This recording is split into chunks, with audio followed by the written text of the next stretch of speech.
Assalamualaikum warahmatullahi wabarakatuh. Kembali kepada pembelajaran fikih kelas 7. Hari ini kita akan membahas mengenai bersuci dengan cara yang tepat menjadi hidup lebih sehat.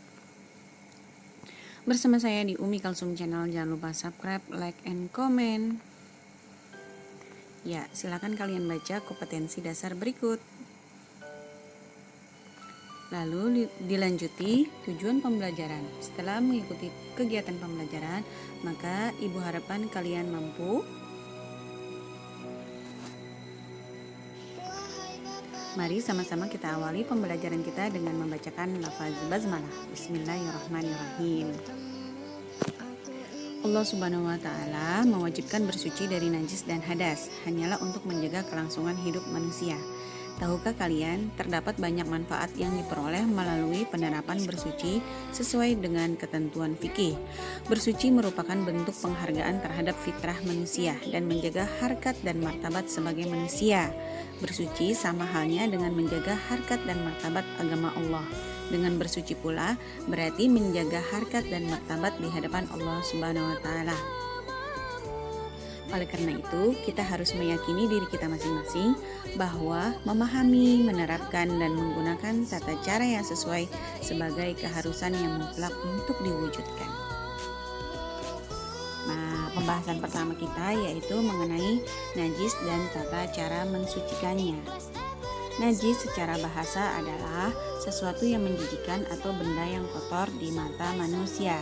Sedangkan najis secara istilah adalah kotoran yang wajib untuk mensucikannya dengan tata cara yang telah ditentukan. Nah, mari sama-sama kita mencari persamaan antara najis dan kotor. Pertama, sesuatu yang kotor dan menjijikan belum tentu dikategorikan sebagai najis. Contoh, pakaian yang penuh dengan keringat dipakai berulang kali tanpa dicuci.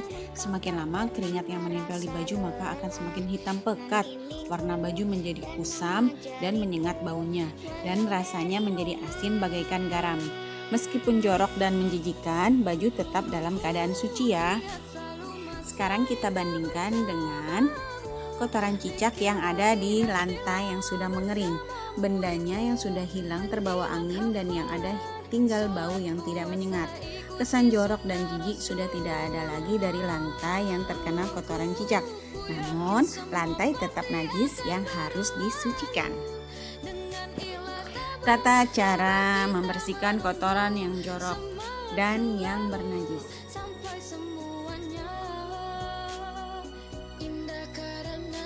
Tata cara membersihkan kotoran yang jorok berbeda dengan kotoran yang mengandung najis ya. Tidak ada ketentuan hukum berapa kali harus disabun, dikucek, dan dibilas. Begitu pula air yang digunakan tidak harus suci dan mensucikan. Cukup dengan air yang suci namun tidak mensucikan.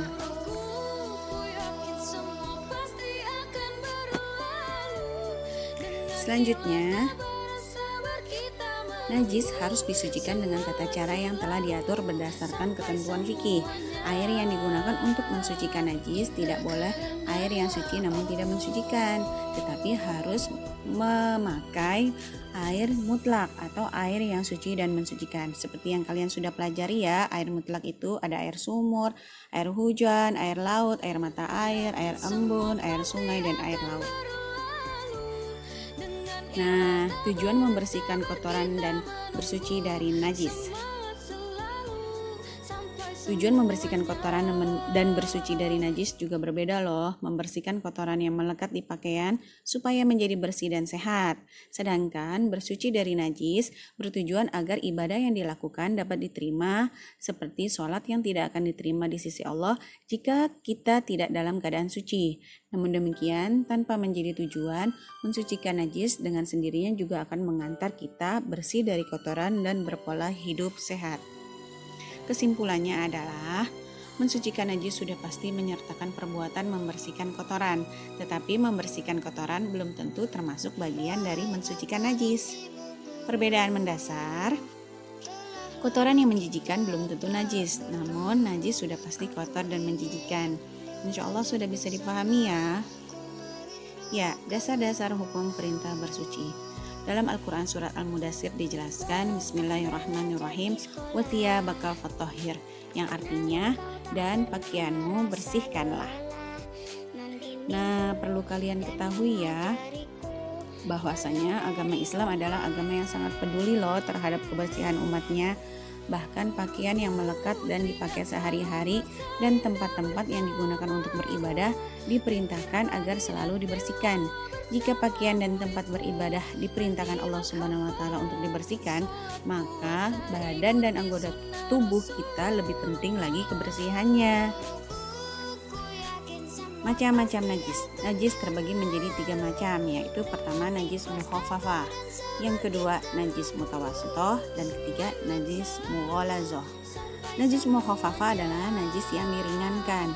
Di antaranya adalah air kencing anak laki-laki dan perempuan yang hanya meminum air susu ibu dan belum berusia 2 tahun atau lebih. Sedangkan najis mutawassithah adalah najis yang berasal dari bangkai hewan yang tanpa penyembelihan. Yang kedua adalah darah. Yang ketiga, muntah dengan kadar yang banyak. Yang keempat, nanah, bisa juga disertai dengan darah. Yang keempat adalah air madhi, yaitu air yang keluar dari kemaluan laki-laki dan perempuan yang biasanya ciri-cirinya berwarna kekuningan, yang mana proses keluarnya disertai dengan rasa syahwat tanpa ada rasa kenikmatan. Terjadi pada orang yang telah balik dan lebih sering terjadi pada perempuan. Selanjutnya yaitu air wadi, yaitu air yang keluar dari kemaluan laki-laki dan perempuan dengan ciri-ciri berwarna campuran putih, keruh, dan kental. Keluar setelah buang air kecil biasanya. Nah, biasanya juga keluar dalam keadaan kecapean setelah mengangkat barang atau kerja berat. Nah, hal ini juga bisa dialami oleh orang yang sudah balik ataupun belum balik ya. Dan terakhir adalah najis mughalazah. Najis mughalazah adalah najis yang berasal dari 2 hewan, yaitu anjing dan babi. Nah, dari kedua hewan ini yang menjadikan najis adalah air liur tersebut, binatang tersebut atau sperma dari keduanya, dan anak-anak dari hasil persilangan dengan hewan lainnya. Nah, najis juga terbagi dari segi sifatnya terbagi menjadi 2. Yang pertama najis ainiyah, artinya najis yang masih dapat dilihat dari bentuk najis tersebut, mau warnanya, rasanya, dan baunya. Yang kedua adalah najis yang sifatnya hukmiyah, artinya najisnya yang sudah tidak kelihatan atau sudah hilang dari zat najis tersebut, baik warna, rasa, dan baunya. Tata cara penyucian najis. Yang pertama, najis mukhaffafah ainiyah. Pertama, membersihkan najis hingga hilang warna, bau, dan rasanya. Yang kedua, kalian percikan air ke tempat yang terkena najis. Dan ketiga, kalian keringkan dengan benda, kain, atau alat suci lainnya. Sedangkan cara menghilangkan najis mukhaffafah hukmiyah adalah kalian pertama melingkari tempat atau benda yang terkena najis, lalu kalian airi atau percikan tempat atau benda yang terkena najis, dan diakhiri dengan dikeringkan dengan kain atau benda yang lainnya yang suci. Sedangkan cara mensucikan najis mutawassithah ainiyah adalah pertama membersihkan tempat yang terkena najis dari warna, bau, dan rasa dari najis tersebut. Yang kedua, kalian mengalirkan air yang suci dan mensucikan. Dan terakhir, dikeringkan dengan kain atau benda lain yang suci. Sedangkan tata cara najis mughalazah, penyuciannya ada 3 cara ya. Cara yang pertama, air dicampur dengan debu yang suci dalam satu tempat kemudian disiramkan ke tempat atau benda yang terkena najis. Cara yang kedua, menaruh debu di tempat atau benda yang terkena najis, lalu menyiramkan air dan menggosoknya, dan diakhiri dengan menyiram dan mengelap air dengan benda yang bersih. Cara yang ketiga, menyiramkan air ke tempat atau benda yang terkena najis, lalu menaburkan debu dan selanjutnya menyampur keduanya serta menggosok-gosoknya, dan diakhiri dengan mengelap air dengan benda yang bersih.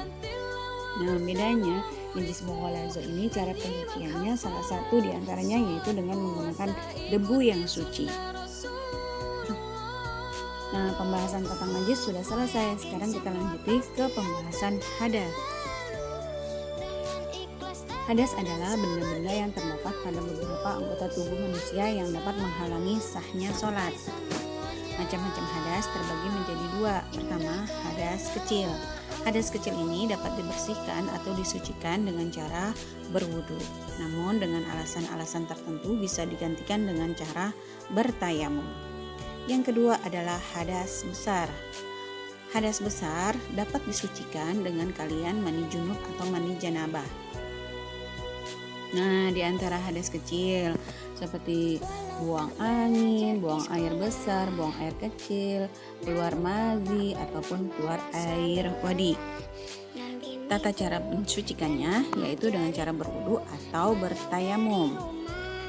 Sedangkan hadas besar diantaranya adalah keluar darah haid, keluar darah wiladah atau darah yang keluar setelah ibu melahirkan.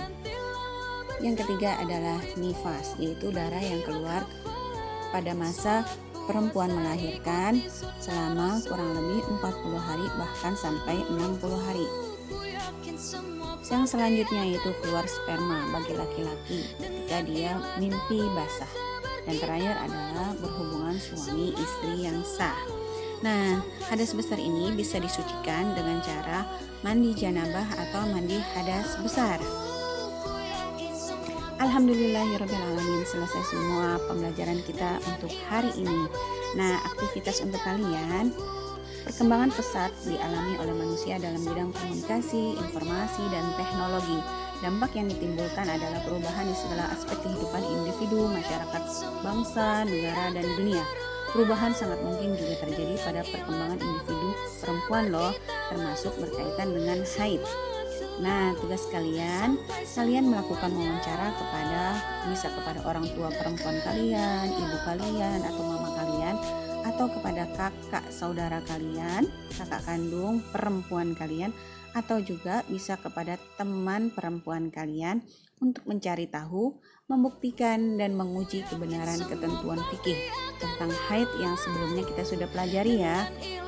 Nah, fokuskan pertanyaan kalian untuk menemukan jawaban atas pertanyaan. Pertanyaan pertama, apakah warna darah haid yang selama ini dialami oleh kakak kelas kamu, atau kakak kamu, atau teman perempuan kamu, atau ibu atau mama kamu? Yang kedua, apakah warna darah berhubungan erat dengan bau yang dihasilkan? Dan berapa siklus atau berapa lama masa haid terpendek, kebiasaan yang berlaku, dan masa haid yang terpanjang? Nah, tuliskan hasil wawancara kalian dalam bentuk laporan dan berikan kepada guru kalian. Tetap dikerjakan di buku latihan fikih. Sekian pembelajaran kita hari ini. Masak ikan di atas kuali, kuali dibersihkan dengan daun talas. Allah cinta pada yang suci, suci dari najis dan hadas.